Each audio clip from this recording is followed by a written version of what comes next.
6:01 on this, what is it, Thursday? Are we already here Thursday? It is Thursday, and I forgot to push a button. There's a setting that was changed yesterday when we were on remote that I didn't realize. And so all of a sudden, silence. Woo, that's a nice way to panic and start the show. I need to let my blood pressure calm down a little bit. I'm going back through the text, but we couldn't see the text messages from yesterday's show. Yesterday. By the way, we had a ton of fun yesterday at the IHOP. So much fun. And thank you to everybody that joined us. Janet texted in, Billy, I'm lodging a complaint listening to You Choose the News. Ooh, what is it? I'm getting ready for work, and I laughed so hard that I started crying, and I messed up all my makeup. Now I'm probably going to be late for work, lose my job. It's all your fault. I'll never have any place to live, and my life will be ruined. You do some absolutely genius moments. Janet. Oh, that's so sweet, Janet. Thank you so much. We had some fun. And the fact that we got to do that in public was wonderful. That was great. And thank you to everybody that swung by, everybody from Frank McNulty to Greg Lopez to the candidates on both sides, 2 on the progressive side, 4 on the conservative side, showing up. It was a wild day yesterday. So, yeah, it was. Thank you. And Bob Marshall. Oh, yeah. And Bob Marshall, it was great to get to know him as far as how he's trying to navigate that area. And you can see how he tries to have a foot into camps at times. And that was a really interesting perspective. Of course, diving into the school board issues over there was really neat. That was a neat kind of hyper-focus to that community, that area. And I was really happy that so many of the candidates wanted to come and spend time with us. I appreciate that. And then, of course, all of y'all showing up. Some of you drove a long way to come and see us. That was really cool. And there were some usual regulars. Yes, that was so neat. Oh, it was amazing. And I had told him because his daughter had knitted a little bumblebee in the colors in Newcastle for me earlier this season. And I told him how I was hanging on to that little bumblebee during our Champions League game this week. And so it was really neat to catch up with everybody. That was fantastic. And of course, the food. I didn't eat until yesterday evening. Same way. Same thing. It was so good. And Bobby comes up, he's like, you're not eating very much. I'm like, bro, I ate so much. Yeah, I'm like, dude. He reminds me of one of those moms. Keep eating. Yes, keep eating. Yes, keep eating. If a grandma shows up and you're like, hey, here, have a sandwich. Like, I just got here, Grandma. How'd you know? We got a great show for you today. Daniel Darling, he's the author of a new book called In Defense of Christian Patriotism, is going to be joining us here in just a few minutes. Representative Jeff Crank, representing Colorado Springs in Congress, will be joining us. He's the reason that Congress is still shut down, the government's still shut down. We'll talk to him. Expect a lot of fun and spicy conversation between him and Billy, 7 o'clock hour. Mike Johnston deciding, you know what? We're going to extend those flock license plate readers even if city council doesn't approve. What's happening in Denver, and then Donald Trump targeting those little boats, those little drug boats out in the Pacific. Drone strikes. Is it constitutional? Do you approve it? Lots to talk about today. You're not going to want to miss these conversations. Now it's time, though, for News and Comment with Blake Olson. Blake Olson. Blake Olson, News and Comment. Good Thursday morning, 38 and mostly cloudy outside. Expecting a high of 69 today. News sponsored by Pastor Camp Heating and Air Conditioning at 303-777-1234 to learn more about special savings opportunities on Lennox equipment. Our top story. The impact I would add of this funding freeze goes beyond Coloradans who rely on SNAP. This also affects our grocery stores, our farmers, our ranchers. Governor Polis says his administration is helping families who rely on SNAP. $10 million in emergency funding as the Schumer shutdown will affect them as we hit day 23. The Senate fell short for the 12th time on Wednesday on a vote to end it, even with 3 Democrats joining Republicans in support. Democrats want chaos. They live for this stuff. Suspects in a complex crime ring operating all over the Denver metro area are now one step closer to facing justice. 20th Judicial District Attorney Michael Doherty says a grand jury has indicted 6 people in the crime ring and 5 were arrested. They were breaking into cars and then using stolen cars to commit other crimes. And in some of these cars, they found garage door openers, and they would use those garage door openers to then break into people's garages. Doherty says this ring was responsible for 190 open cases. The ballroom. I think there'll be nothing like it. And it's being paid for 100% by me and some friends of mine, donors to it. The government's paying absolutely nothing. The entire east wing of the White House is being demolished to make room for DJT's new ballroom, of course. And 47 says they're tearing down the entire east wing to make space for a 90,000 square foot ballroom. We're also working with the military on it because they want to make sure everything's perfect. And the military is very much involved in this. They want to make sure everything is absolutely beautiful. You can see the kind of interiors that we're talking about. That's an interior of the ballroom. And it's the highest level. And you see it goes beautifully with the White House. I mean, the mix is beautiful. So over the years, many presidents have made changes. This obviously would be the biggest change, but this was something they've wanted for at least 150 years. A lot of gold. It looks beautiful. It's funny. Lefties losing their minds over it. I think he enjoys it. When they get angry, he goes, make it bigger. Yeah. And then they go, but make it golder. Then they make it bigger. They get more angry. He's like, add more gold. It's like a 1-for-1. Absolutely. Oh, it's fun. It's entertaining. And now, if you remember, Jeff, I didn't remember this, but back in 2010 when Barry was in office, CNN, they were having fun times with demolition and construction. They were just having a goofy old fun time. Sounds like they're building another wing to the White House, but we appreciate you keeping your focus. You can't even imagine, TJ. It's going to happen for the next 2 years. All of the banging, the jackhammering, the dust, the confusion, the noise of all places to do construction is happening right here, the front lawn of the White House. It's a 4-year renovation project. Estimated cost, $376 million. Just one of those light, fluffy news stories on CNN back in 2010. Well, this is anybody who's lived in D.C., you got to find this a little weird because I remember going through the Bush years right after 9/11. They dug like 20 stories underneath it. Absolutely. And so there's constant work happening at the White House with big trucks and dump trucks and dirt leaving.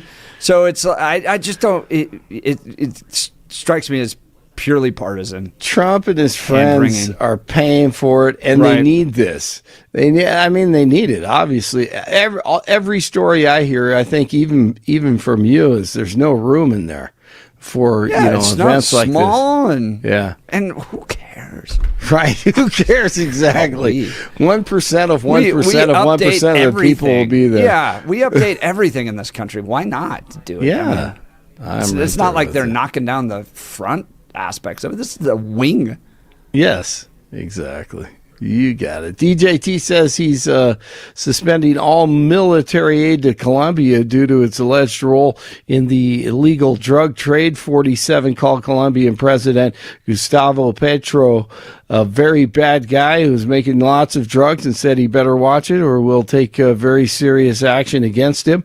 And while he did express an interest in combating drug trafficking, Petro responded on social media by threatening legal action against DJT with, quote, American lawyers in the American justice system. Oh, I'm sure he has lefty lawyers who work for him. There is no question about that. And another drug boat goes down, Marco Rubio. Yeah, well, I mean, the question is, bottom line, these are drug boats. If people want to stop seeing drug boats blow up, stop sending drugs to the United States. But does it matter if it's in the United States? Well, these are all in international waters. The boat. Do a strike in the United States, or if Northern Well, that's a different matter. Now you're talking about a law enforcement matter. In this particular case, there are people traveling on international waters headed towards the United States with hostilities in mind, which includes flooding our country with dangerous, deadly drugs. And they're going to be stopped. And that's what's happening. And in the case last week, you saw there was a submarine. It was a submarine. It was a submersible. That's a drug boat all the way. Yep. Today, the Secretary of State arrives in Israel a day after criticizing the country's plan to annex the West Bank. He warns the move could threaten the U.S.-backed ceasefire between Israel and Hamas in Gaza. Rubio will meet with officials alongside VP JD, who's already in Israel working to maintain the truce. All right, we have plenty of news this morning. More coming up next hour. Nuggets tip off the NBA season tonight at Golden State. Avs play host to the Hurricanes this evening in Lodo. Tonight, the Vikings and the Chargers. Stefan, I'm sure, is getting excited for that one. 36 in Brighton, 37 in Littleton, 38 in Denver. Jeff and Billy continue. Blake Olson, News Talk 710 KNUS. Expect another good-looking day here in Denver and along the Front Range with sunny to partly sunny skies, light winds, and a beautiful October day. Temperatures will be well into the 60s up to near 70 degrees, lows tonight near 40. Becoming cloudy Thursday and Thursday evening, a chance of showers. Highs mid to upper 60s Thursday, showers ending Thursday night, lows in the low to mid 40s. A little cooler Friday, a high near 60, back to the mid to upper 60s and partly cloudy for Saturday. Meteorologist Don Day in the 710 KNUS Weather Center.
Welcome back to the Jeff and Bill Show. Daniel Darling is a pastor and author of several books, including Agents of Grace, The Dignity Revolution, and The Characters of Christmas.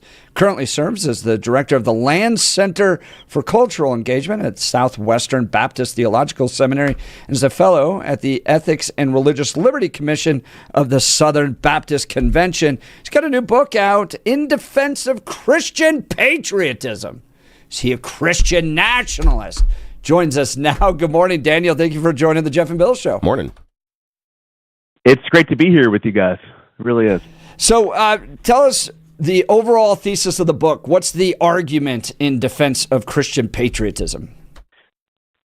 Well, I think really it's a pushback to the left's attempt over the last several decades to sort of push Christianity out of the public square. And there's a lot of Christians, even conservative Christians, who feel a little bit ambivalent about patriotism. Is it okay to love my country? You know, as Christians, we believe we're citizens of the kingdom of God. Can we also love our country? Do those two things have to conflict? And I argue in here that actually it's a good thing for Christians to love their country and to be involved and engaged in the political process. It's not some dangerous threat to democracy, as many people say. In fact, our country was profoundly shaped by Christianity, and I think church-going Christians being involved in the process is actually a good thing for the country. What I've found fascinating in the last 50 years is this kind of effort to try to whitewash the role of Judaism, of Christianity in shaping this country, that we somehow just popped up as this deist country. That's what we often hear, even on this show. We get calls, Thomas Jefferson was a deist. This is a deist nation. And I'm like, well, yet I'm not denying the fact that Thomas Jefferson was a deist. I mean, he edited the Bible in ways that I think were unfair to the original text. But a vast majority of the signers were regular church-attending Christians. So to just handpick out Thomas Jefferson and go, well, he is what most of the founders were like, I don't think is fair. What's your response, Daniel Darling?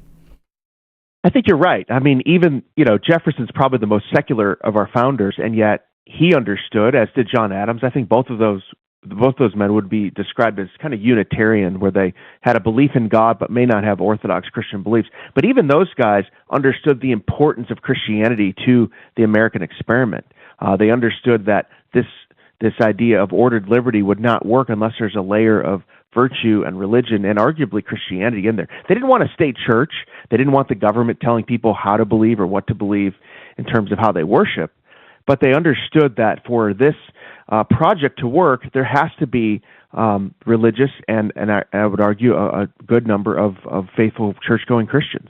And how do you navigate the fact that we were born out of lots of conflict that had taken place in Europe over established churches? I mean, for instance, if we want to bring up the Ten Commandments and put those back in classrooms, people cry, well, you're trying to establish a church, and we're going to walk right back into the battles we had in Europe between the Catholics and the Protestants. How do you navigate all that?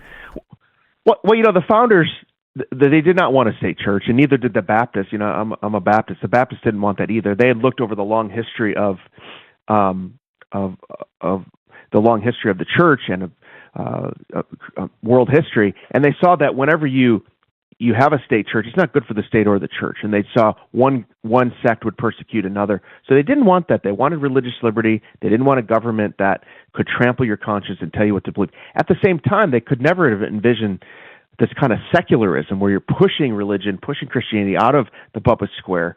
And so things like the Ten Commandments, I don't have a problem with that because, that's the Ten Commandments is not only a Christian document, but it's really at the fountainhead of Western civilization. And, posting that in classrooms, there's a lot of things posted in classrooms, a lot of motivational posters, other things. That's not forcing someone to believe it. That's just kind of putting it on the wall as a historical reminder. And God forbid a student might look up and read, oh, thou shalt not kill, thou shalt not covet. That's not a bad thing. I agree. And I think it would also stem a lot of the anti-Semitism that's taking place in education and college campuses, where I've said this, you do not have America without the Jews. What we inherited from the Jews, the creation of the Old Testament, what people need to remember is like prior to the arrival of Moses, you had a lot of tribal religions. Think of Baal. You read about these in the Old Testament. But each kind of tribe had their own god, and when one tribe would beat the other tribe, they'd go, "Look, our God's more powerful than your God." And with Moses, you have the creation of a universal law. No. There is one God, and his law is universal for all people at all times. Then you get into the notions of human freedom. The idea of the Jews leaving Egypt and the freedom that carried through into the civil rights movement that was critical in the founding of this country. And then the establishment of common law.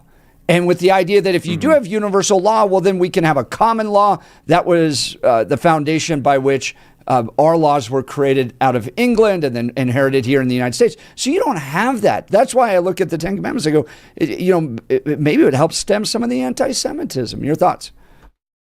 Yeah, I agree with that. And I think there's no denying how influential Christianity was in the formation of this country. And as you mentioned, Judaism as well. I don't think it's the only influence. I think there's some influence of the Enlightenment. But then you could argue that some of the best things from the Enlightenment are borrowed from Christianity in many ways. So the founders, again, did not want a state church. We get that. But they could not have envisioned this secularism, this idea that any incidental contact between the government and religion is verboten. And fortunately, the Supreme Court in the last couple decades has gotten rid of some of that, so that people of faith can participate in the government. They can do things like foster care and disaster relief and all these things without being told that they have to conform their beliefs to this kind of secular idea. But I really, mostly with this book, want to encourage Christians to not be afraid to love their country, to not be afraid to roll up their sleeves and get involved and renew the country, whether it's through the family, the church, the community, and not be told by the left that anytime you do that, you're trying to establish a theocracy. I think it's funny every time a Christian in politics like Mike Johnson mentions their faith, there's this huge freak out by the media. Mike Johnson, when he became speaker, talked about God's providence and putting him there and raising up leaders and taking him down. And people called him a white Christian nationalist for that.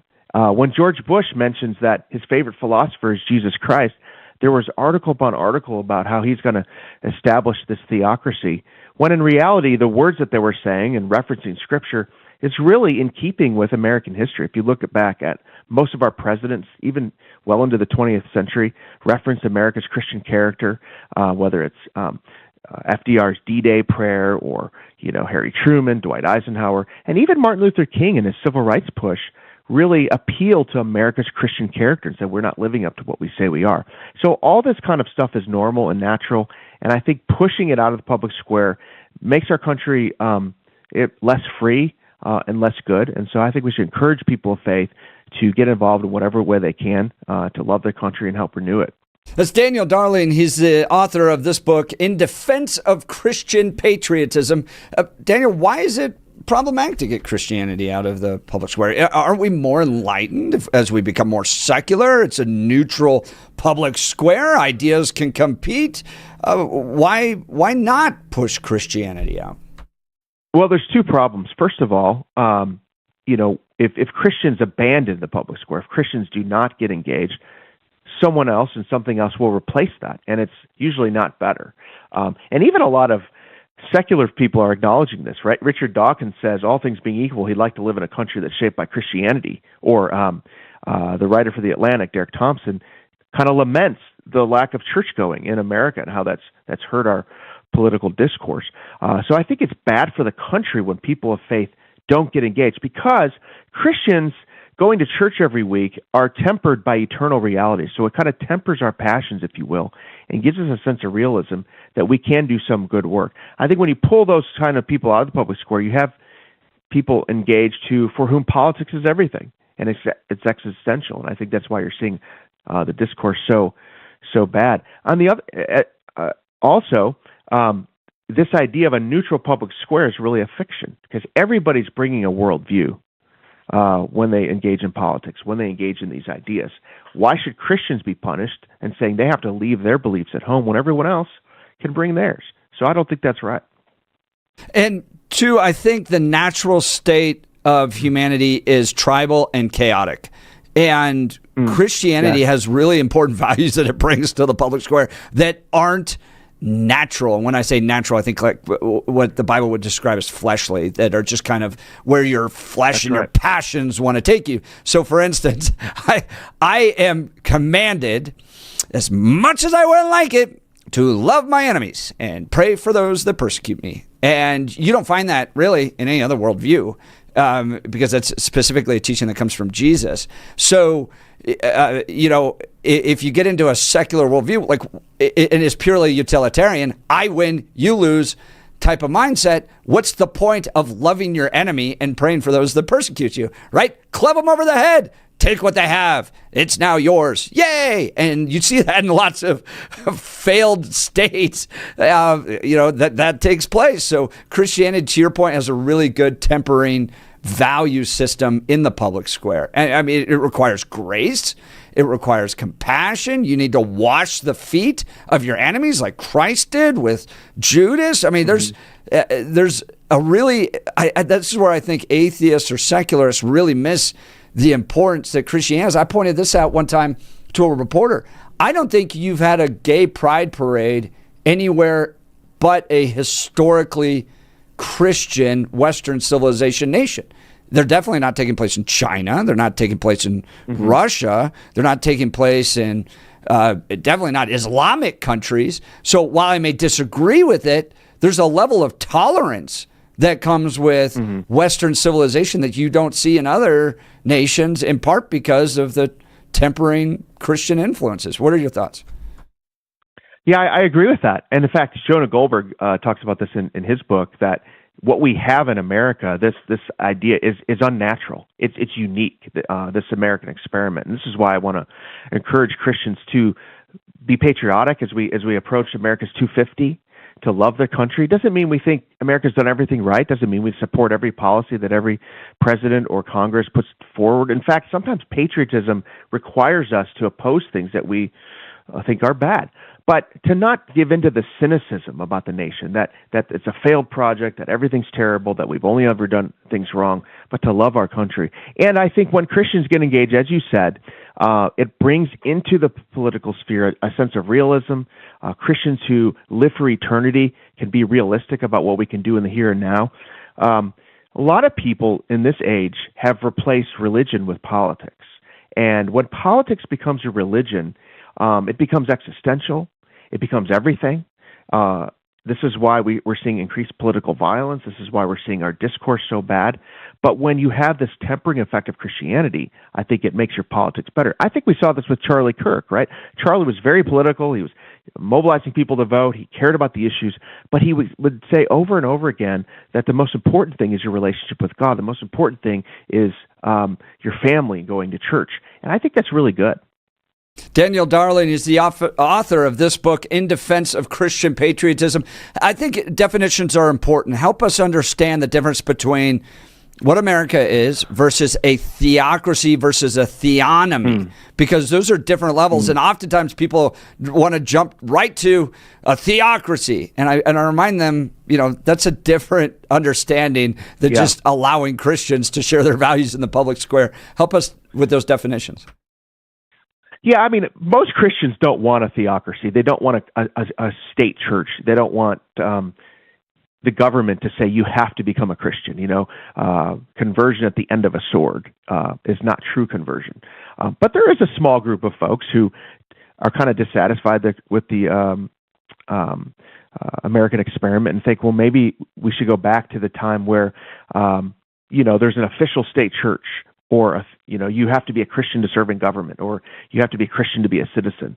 And that's never turned out well. Usually it hands power to one sect of Christianity to persecute another. And the founders understood the government, that's not the government's role.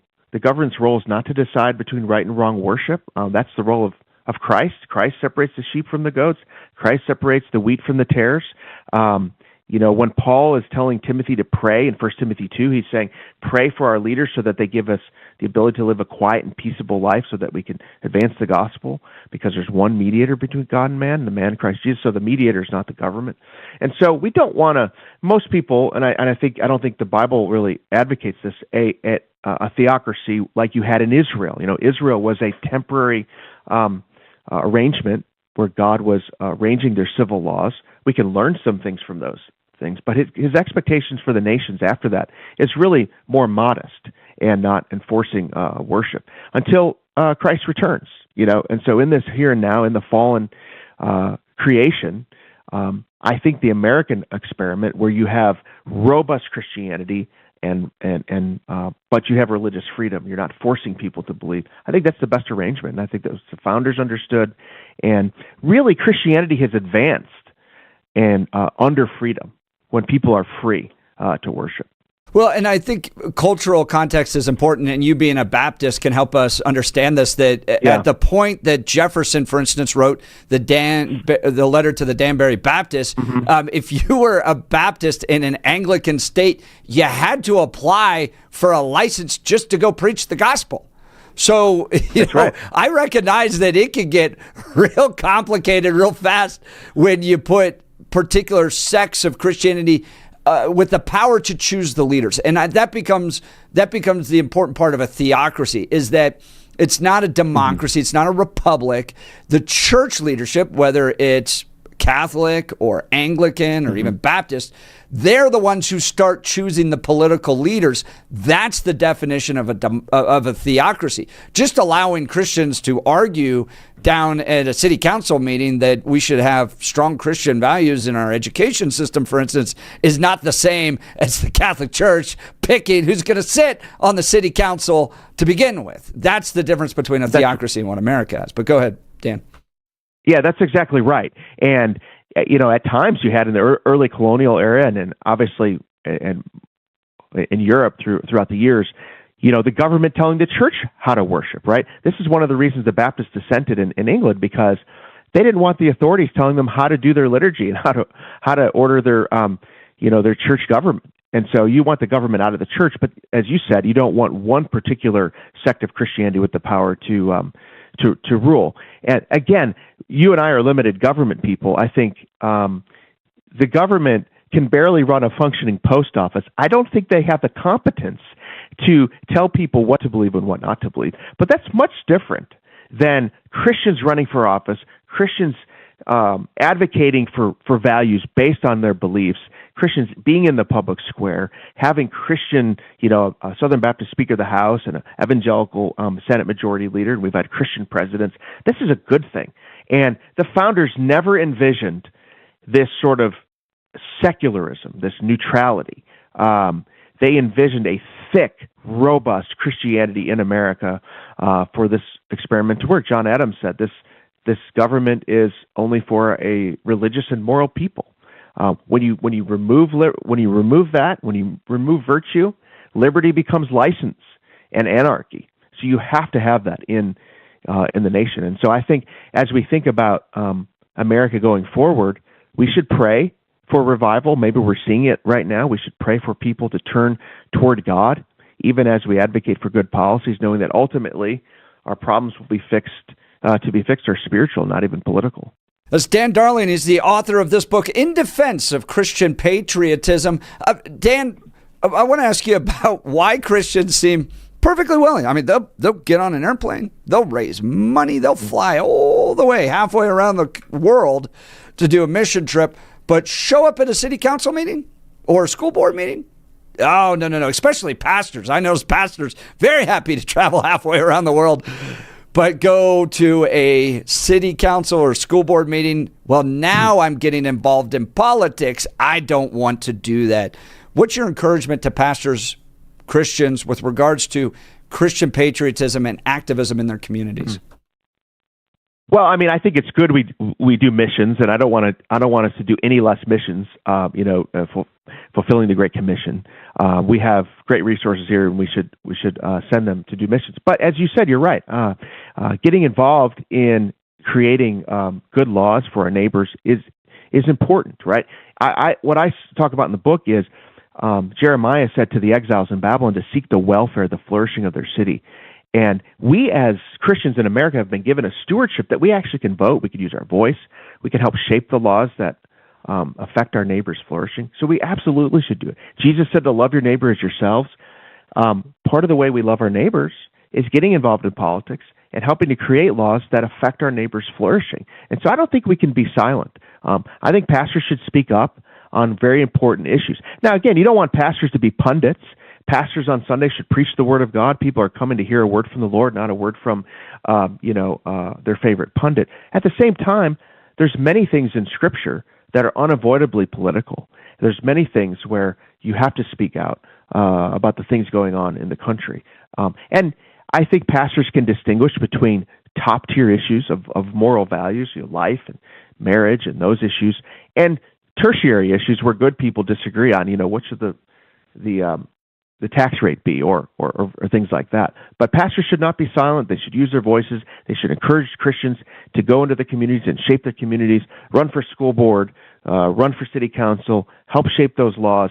That really matters. And we have an important mission to make sure that our children and grandchildren have the same level of freedom and liberty and flourishing that we've experienced here in America. This American experiment will not preserve itself. It has to be preserved in every generation. That's exactly right. And it's radically rare if you look at church history. So we're about to celebrate 250 years in this country. Okay, 250 years of a standing republic where people get to shape the government, as Abraham Lincoln said, a government of the people, by the people, and for the people. All right, 250 years. How long has the church been around? 2,000 years. So you're looking at roughly 10%, 12% of church history. That's what I remind Christians. I'm like, seriously? You got to be put in the 10, 12% of church history that gets to choose. I mean, prior to this, you get 1 Timothy 2, which is pray for those in positions of leadership because we have no choice.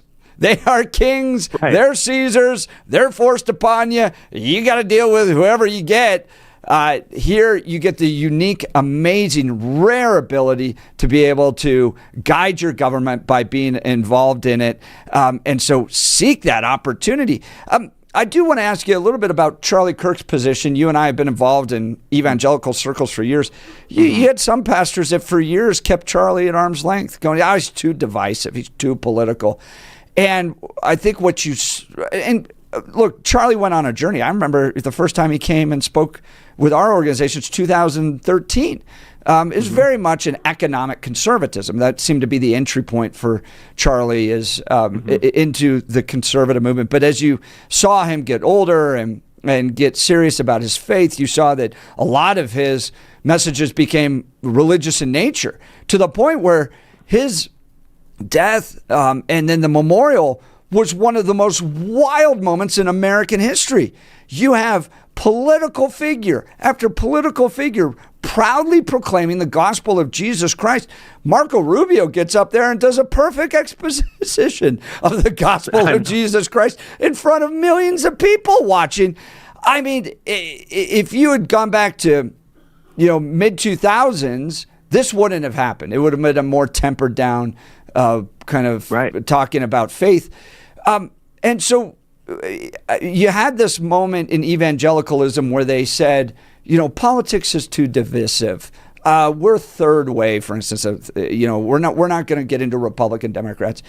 Charlie, I think, brilliantly walked in and talked about the issues that particularly young people all had questions about. Should I put pronouns in my Bible, for instance? Or in my bio, sorry.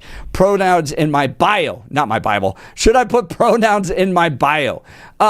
Should I, should we pay higher taxes? All this stuff. These are questions that people were dealing with that I felt like the church tried to push out. Go, no, we're only going to talk about Jesus. But these are issues that people were facing on a daily basis that wanted questions. Charlie addressed, debated, confronted those issues, but most importantly, gave us the spiritual, ethical, moral, and religious underpinnings to think about these issues. What's your word to pastors now at this moment in American history to not just do religion and salvation? We're in a lifeboat, everything's sinking, let's only talk about Jesus, but let's engage with the issues of the day. What's your encouragement to pastors and religious leaders today? Well, one of the things I talk about in the book is that the Bible is inescapably political, right? When the first century church was worshiping Christ, they were saying the gathering every week to say that Christ is Lord and not Caesar. That's a political statement. When they wouldn't participate in the ritual cult practices of the Greco-Roman Empire, that was a political move. When they would help save discarded babies and the poor, that was a political statement. And so as a Christian, you can't escape being political because by very nature you're declaring something, that Christ is Lord and all the other gods of this world are not. So pastors have, and I also think, stewarding politics, stewarding our citizenship is a part of discipleship. Now, we don't want to flatten and say every single person has the same calling when it comes to getting involved in politics. Some people are called to host radio shows or write books. Other people are called to run for office. Some people are called to do more quiet things with the community. But everyone's called to be involved and be engaged. And I think pastors need to equip their people for that. Again, we're not looking for pastors to be pundits on Sunday morning. They need to preach the word, preach the text as it is, and make application to contemporary moments. But we shouldn't be afraid of politics. And I think one thing Charlie understood, and Charlie really taught us something. Typically I would say, and in many contexts I still say this, that you first want to talk to someone about the gospel, and then when they understand that, then you work on their politics. Many times that's true. But Charlie saw politics in some ways as an apologetic, that he's answering all these existential questions people have. What does it mean to be human? What does it mean to be male and female?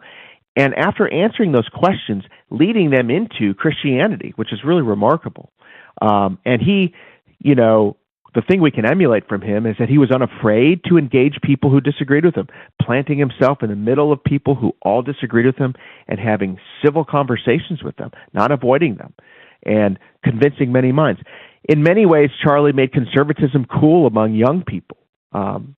Jeff, that the typical trajectory is young people sort of reject their parents' faith, their parents' old-fashioned politics, they lean progressive, and then they get married and have kids, and they realize, oh yeah, Dad was right, and they become conservative again. And Charlie flipped that and said, wait a minute, these people are persuadable.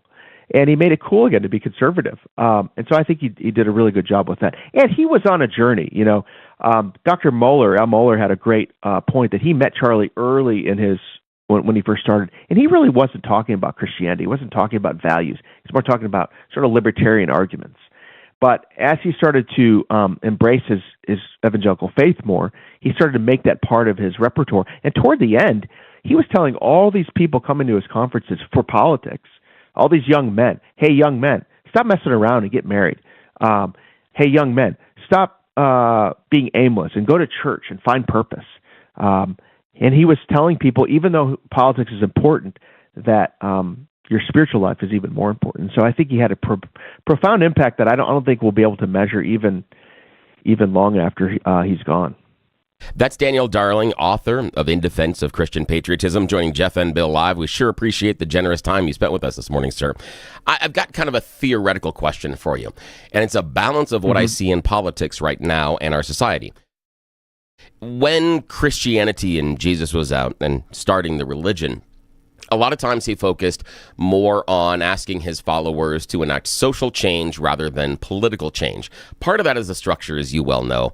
He's coming up in Roman Empire, etc., and he has to adapt to the system because of their authoritarian nature and some other things. But setting that aside, what I'm looking at is currently in politics, I see two different paths that are very, very divergent, and I'm talking about extremes. On one side, I see one path where there are politicians that are trying to divorce any mention or any talk at all about religious morals, ethics, or any sort of guidelines.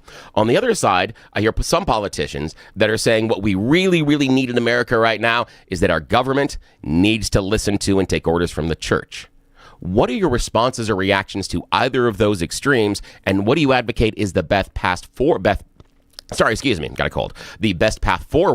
for Christians to navigate that social and political structure in America right now? Well, I think it's, as I advocate, that Christians should steward their citizenship like every other citizen. They should bring their values to the public square. They should apply their Christianity to, these issues. And Christianity has a lot to say about these issues. I don't think Christians are, one of the things that really I think is unfortunate is that when Christians apply their values to politics, it becomes this big thing like, oh no, we're starting a theocracy, the government's taking its cues from the church. But the government takes its cues from a lot of folks. There's other interest groups that have their ideologies and their shibboleths that they bring forward that is okay, right? The LGBT movement, whether you agree with them or not, has their own ideology and their own rituals and their own sacred symbols and all these kinds of things that they're bringing to the public square, and they're trying to persuade people. So Christians should not step back and say, well, I don't want to get involved in politics. I don't want to. No, we should be involved too. And in this country, in this democracy, people have freedom of speech, freedom of religion. We have a very diverse country. And there's not a real monolith even among Christians. You have Christians that advocate for different issues. So I don't think it's a real worry or threat that, the church as this big monolith is going to take over. The church is diverse. You have Christians that have different views on things and different ideas. And so I'm not as worried about that. I do think Christians shouldn't be silent, and they have a voice like everybody else. And we can appeal to America's Christian influence. We can appeal to our own values and try to help shape these things. And one of the things that Christians do well in the public square is to make arguments based on common sense. So even though I'm coming from a Christian perspective on, say, the sanctity of human life or marriage, I also can make arguments from common sense and natural law that say, this is what looks like from research and everything else is best for human flourishing. When you see all the data that shows, for instance, that children best flourish in a home with a mom and a dad, it's hard to argue with the data. I mean, as a Christian, I believe in marriage, but from the data, I can also argue that this is what's best for human flourishing, for societies. And I could say that about the sanctity of life, that we know from science that there's a human being there with a unique DNA and a unique heartbeat. We've said in our founding documents that all men are created equal. Why should the unborn be allowed to participate in that? That's an argument not necessarily from my Christian faith, but from common sense and reason. And so, I think this is a place where people can argue their ideas, as Charlie Kirk showed. We argue in the public square, and we reason with each other, and we work together to make laws that help our country flourish. And I think it's important to point out that public square of argument really only takes place in Western civilization influenced by Judeo-Christianity. You're not doing it in Russia. You're not doing it in China. You're not doing it in Islamic countries. So embrace that. Daniel Darling, author of the book In Defense of Christian Patriotism, out now. You can follow him on X at Dan Darling, DANDARLING. Appreciate your time today, Daniel. Thank you. Well, thank you both for having me. What a delight to speak with you, and love the work that you're doing there in Colorado and in shaping hearts and minds here. Appreciate it. Daniel Darling, again, the book In Defense of Christian Patriotism. We'll continue. You're listening to The Jeff and Bill Show. This is Denver's Talk Leader, News Talk 710, KNUS.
Well, Bill turned the entire restaurant red yesterday with his You Choose the News. Oh, yes. Mission accomplished.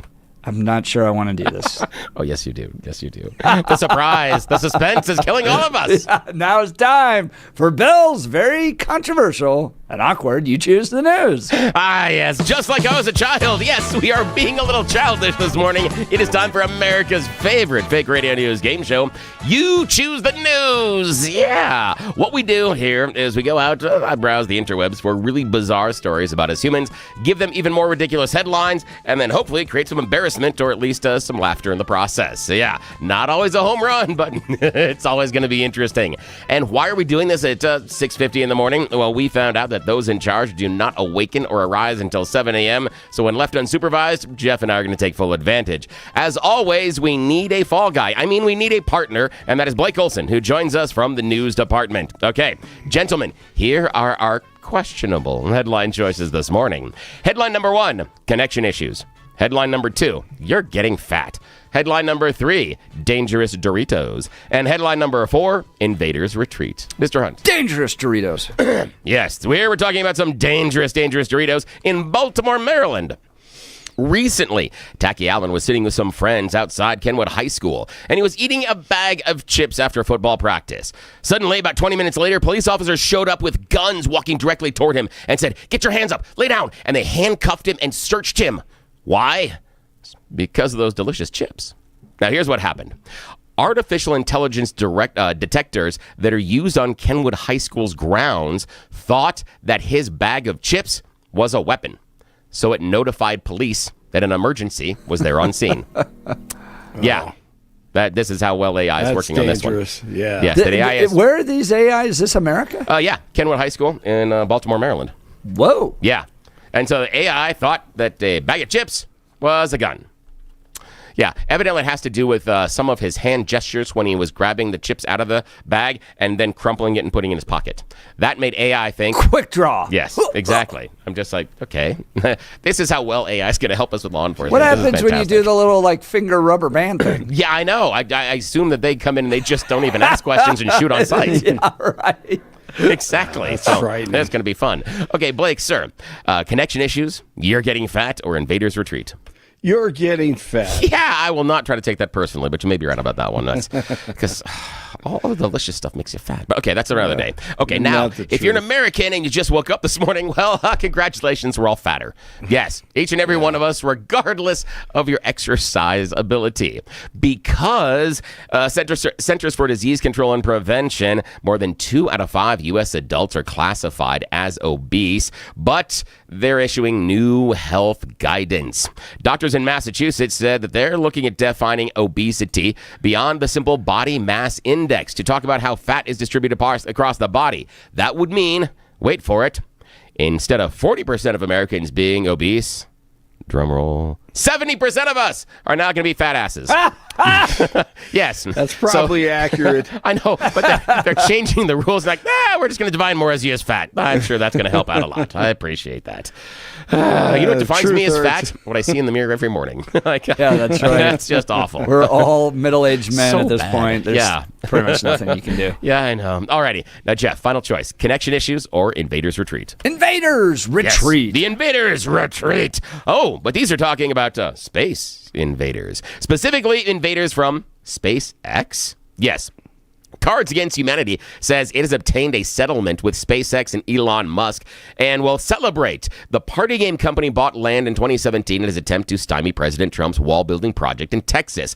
But allegedly, SpaceX took control of the land without asking, filled it with construction equipment, and did some changes on there. So, Cards Against Humanity filed suit seeking up to $15 million in damages. SpaceX has admitted their fault, has settled for an undisclosed amount, and is to celebrate, Cards Against Humanity is giving everybody an Elon Musk special pack. Wait for that for holiday season, kids. This will be fun.